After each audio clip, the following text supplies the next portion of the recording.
টি-20 বিশ্বকাপের সেমিফাইনালে পৌঁছেছে ডিফেন্ডিং চ্যাম্পিয়ন ইংল্যান্ড। বার্বাডোসে যুক্তরাষ্ট্রের বিপক্ষে 10 উইকেটে জয়লাভ করে জস বাটলারের ইংল্যান্ড। ক্রিস জর্ডানের অসাধারণ হ্যাটট্রিক। ইংল্যান্ডের হয়ে টি-20 ক্রিকেটে প্রথম হ্যাটট্রিক করেছেন ক্রিস জর্ডান।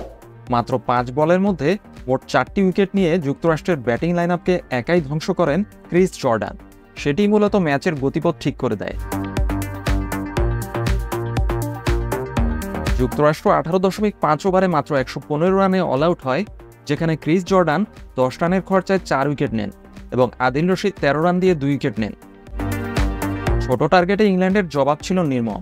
অধিনায়ক জস বাটলার 38 বলে অপরাজিত 83 রানের ঝড়ো ইনিংসে দলকে নেতৃত্ব দেন, যার মধ্যে হারমিত সিং এর 1 ওভারে 5টি ছক্কা মারেন।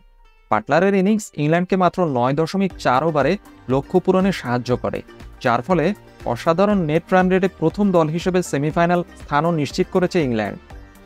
বাটলারের ইনিংস যা এই টুর্নামেন্টের সবচেয়ে দ্রুততম অর্ধশতক।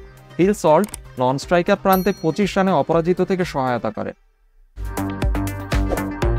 ডিফেন্ডিং চ্যাম্পিয়নরা এখন তাদের সেমিফাইনালের প্রতিপক্ষের জন্য অপেক্ষা করছে, যা সুপার 8-এর গ্রুপ 1-এর বাকি ম্যাচগুলোর ফলাফলের উপর নির্ভর করবে। অস্ট্রেলিয়া, ভারত, আফগানিস্তান অথবা বাংলাদেশ যে কোনো দলের মুখোমুখি হতে পারে ইংল্যান্ড তাদের তৃতীয় টি-20 বিশ্বকাপ শিরোপার সন্ধানে। তবে ইংল্যান্ডের সেমিফাইনাল পৌঁছানোর পথ সহজ ছিল না।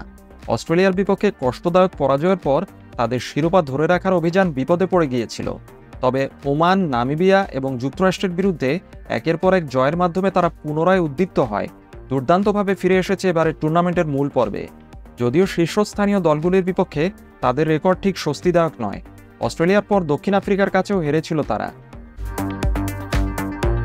যুক্তরাষ্ট্রের এই টুর্নামেন্টের যাত্রা যদিও একটি পরাজয়ের মধ্য দিয়ে শেষ হলো, তবে সুপার 8-এ পৌঁছানোর মাধ্যমে তারা তাদের নৈপুণ্য প্রদর্শন করেছে এবং এই টুর্নামেন্টের অন্যতম সেরা বিজ্ঞাপন হয়ে উঠেছে।